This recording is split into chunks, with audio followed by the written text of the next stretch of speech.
القاعدة ومهما كان الانحطاط عميقا فإن التجاوز يتطلب شخصية عظيمة.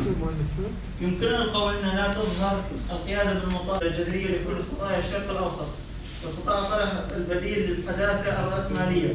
هناك طرح سؤال آخر: ما السر في إنجازه؟